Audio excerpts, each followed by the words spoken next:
Go where? Go Go west. here? Go west? Go anywhere. It's a return of the odd couple, isn't it, really? We've been told to get in closer because the theme... like move closer? The theme... Move closer. Well, you know more about it. Oh, than me, no. 'cause you've been married twice. You're a funny man, aren't you? Love. How long have you been this funny? Oh, a long time. Do Believe you me. buy chips as well? Love and Valentine's Day type stuff.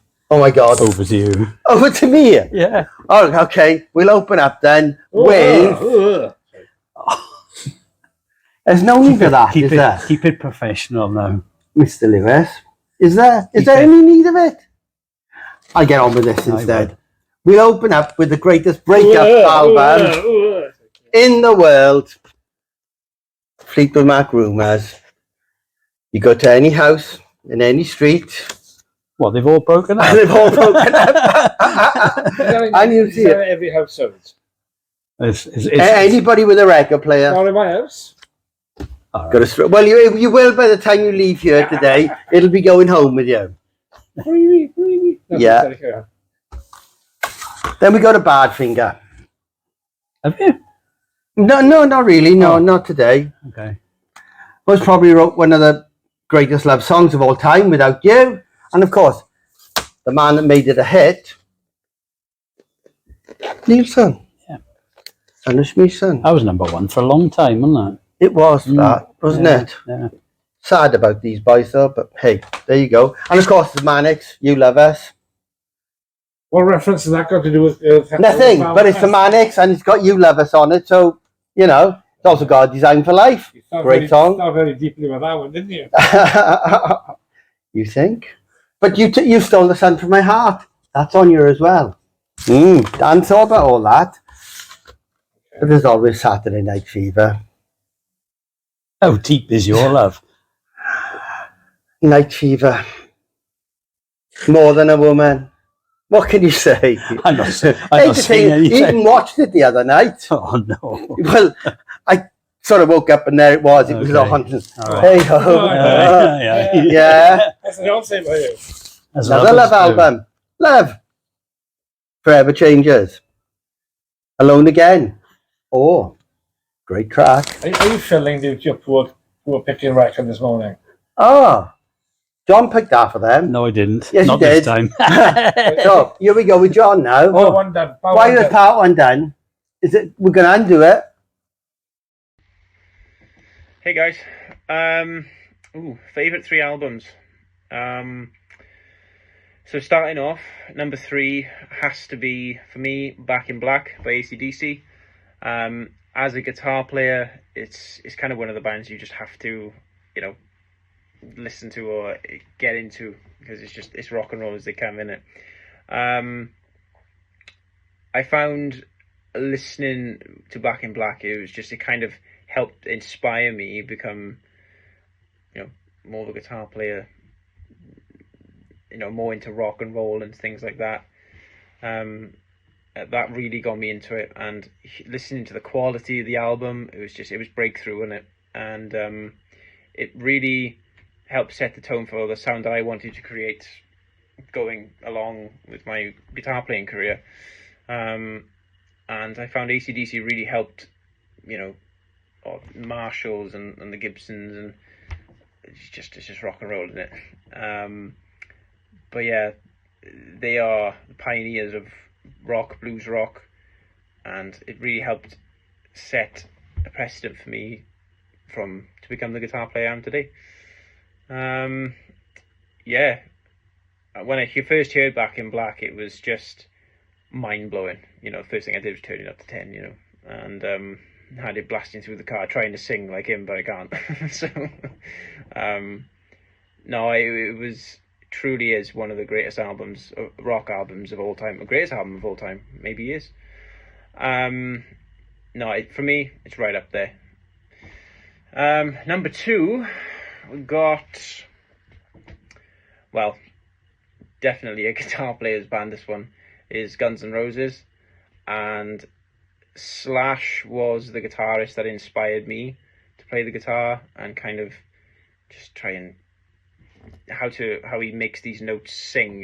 Like I'm not a singer, I'm a guitar player, and he makes the guitar sing, and that's how I kind of wanted to listen to the guitar, like listen to November Rain or Sweet Child of Mine solos, you know, Don't Cry, you know, the list goes on, and they are singable guitar solos, aren't they? So that Slash I found really helped push me in that direction. I wanted to be able to play. A lot of guitarists are nervous playing high up and all this stuff, and I went straight up here listening to, like, oh, I love, you know, how you bend these notes. And Slash was a massive inspiration of mine.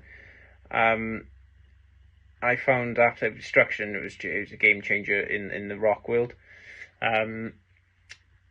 It was, well, I think it surpassed Back in Black for me as a album as such. It really set that bar, and listening to all this aggression, you could like feel aggression in the music, and you know, the great message through the solos and everything like that as well. It's just, that really made me as a guitar player, I think, create that. I wanted to be in a band like Guns N' Roses and be able to play like Slash, or have that playability, the way he makes the guitar sing, and that really inspired me. And still to this day, I'm forever learning and wanting to create these new, you know, oh, this is great, how did he do that, and all that kind of thing. So I found Appetite for Destruction really changed me as a guitar player. It's like, that's what I want to do, and the quality of it was fantastic. It was just, for the time as well,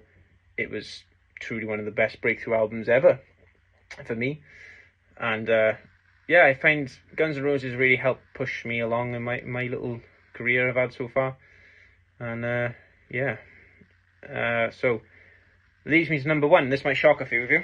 Al, you might know already, but my number one and my favourite band of all time is Green Day.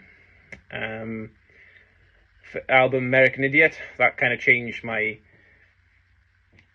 you know, persona on the whole thing, on music and stuff. And I found listening to the message of what Billy Joe was, you know, talking about, and as I grew up, I grew to realise what he was talking about.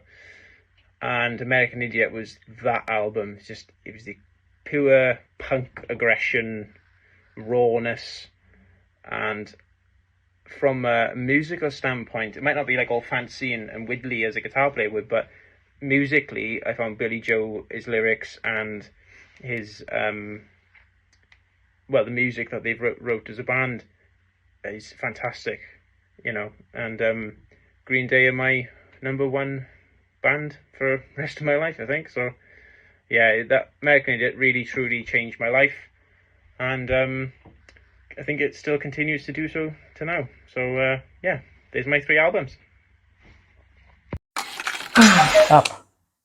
Up and away in your beautiful. Part 2 of a very uncomfortable category. Yes, yeah. But there we are. We love a go. Well, are you Right. having a go? Yeah. What are you doing then Well, when you're having a go? I've used this one before. Have Do you you? remember? Really? Under the I didn't know that. Shut up. Again.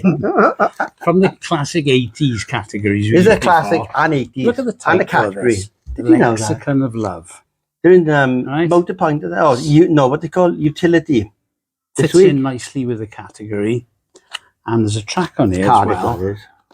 Valentine's Day. Do you remember This that? was a great album, wasn't it? It was. Lush pop. Lush. Yeah. Is it Lush? Change of category.